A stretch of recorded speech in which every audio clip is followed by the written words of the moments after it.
There is a place reserved for him in your heart as a human being, as a believer. And if you are not giving God his right body who can help you, stand with you in prayer. Now, after you have repented, what are the dead works? Dead works bring separation between a believer and God. They are works of the flesh mentioned and listed in Galatians chapter 5, verse 19 to 21. Now, the works of the flesh are evident, which are adultery, fornication, uncleanness, lewdness, idolatry, sorcery, hatred, contentions, jealousies, outbursts of wrath, selfish ambitions, dissensions, heresies, envy, murders, drunkenness, revelries, and the like, of which I tell you beforehand, just I also told you in time past, that those who practice such things will not inherit the kingdom of God. Now, these are the dead works mentioned there. The Bible says those who are practicing such things will not inherit the kingdom of God.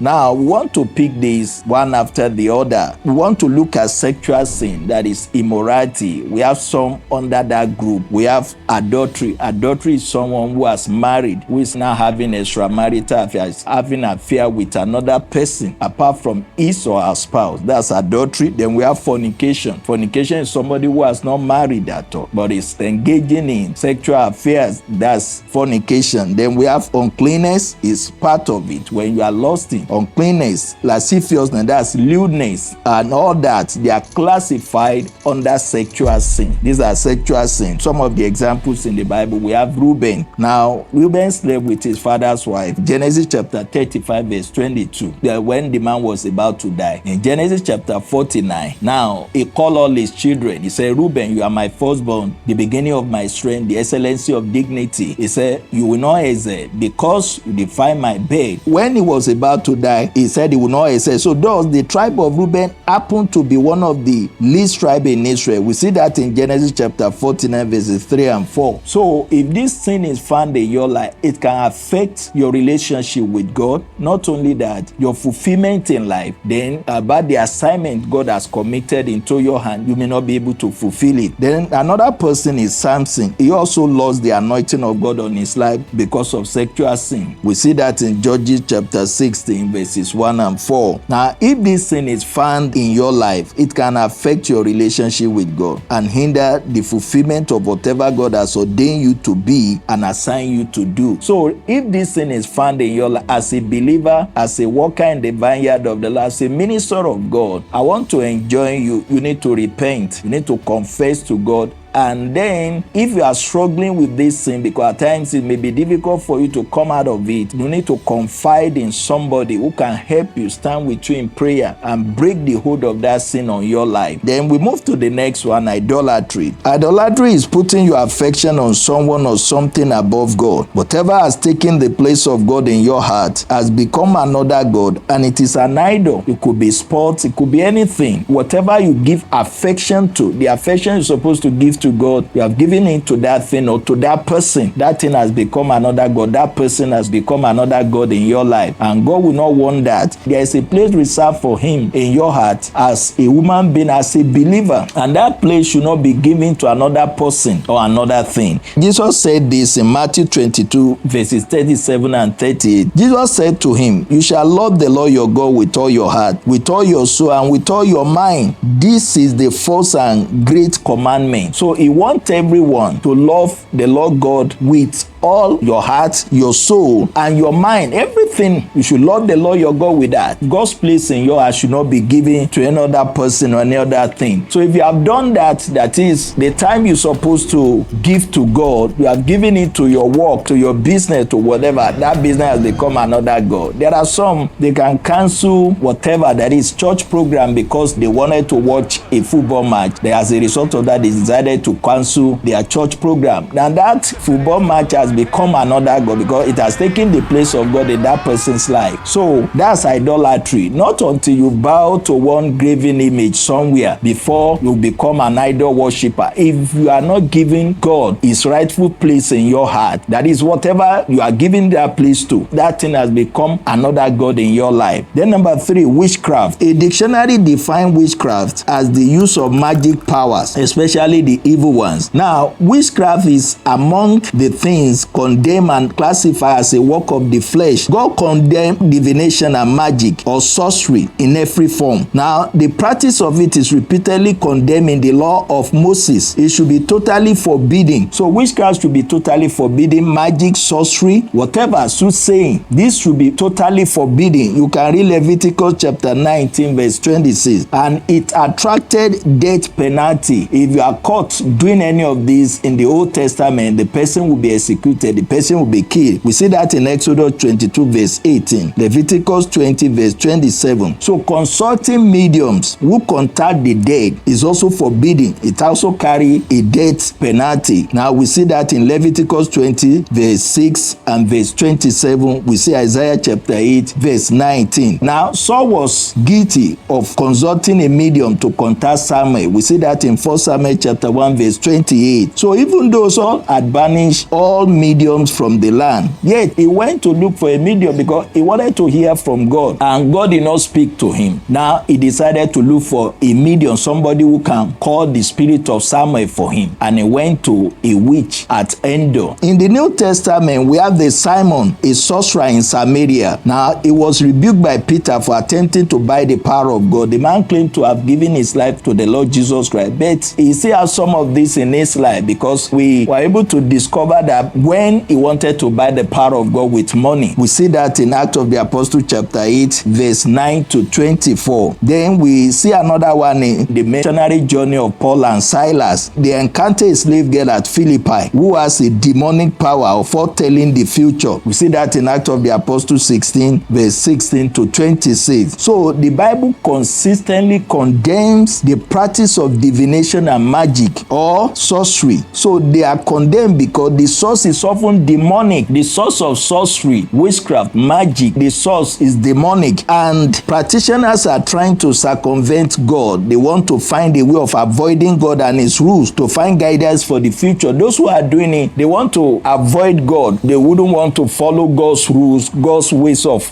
getting him to hear his voice. So they want to find another means. Because it's demonic, of course, devil will accommodate them and tell them what they want to hear. So believer will do well to heed biblical injunctions against astrology, fortune telling, and mediums. So you will do well to heed the warnings of God, the biblical warnings about this, that you should avoid this thing completely. If you claim to be born again, you don't have anything to do with soothsaying, astrology, and all that. In addition to it, witchcraft being one of the works of the flesh could also mean a way of manipulating or controlling other people against their will. If you are a type of Christian who likes controlling other people against their will, you want somebody to do something for you, then you will now want to influence that person, control that person. Even if that person is not interested in doing that thing for you, you want to use one thing or the other to cause that person or compel that person to do that thing for you. That's control manipulation. You want to manipulate that person. That's a witchcraft spirit, and God does not want it. There are some who are doing it. Even ministers are doing it. They use what they have to control other people. A woman can be using that to control her husband, and a man can be using that to control the wife. Even a child can be controlling her parent or his parent with that. A lady was sharing, he said when she was young, he said whenever she needed a thing, and if you tell her father that I want this, and her father refused to buy that thing for her, she would just fall sick, and the man will begin to say, okay, is that thing you want? I will buy it for you. And the man eventually buy it for her. Now that young girl was controlling her father. That's witchcraft spirit. Now when you are doing that, you have witchcraft. In fact, it's work of the flesh. If you are a believer who likes to manipulate and control others that you may have your way, it is an act of witchcraft. You need to repent. Some like using what they have to manipulate others, compel or coerce others to do whatever they want or wish. Such is an act of witchcraft. If you are fond of doing that, you need to repent. These are works of the flesh we are talking about. If you have any of these in your life, so you are listening to this teaching, you need to repent. Moving to the next one. Under that, we have series of them also. We have jealousies. Then if you are blessed by what you have heard, then I want you to like the video,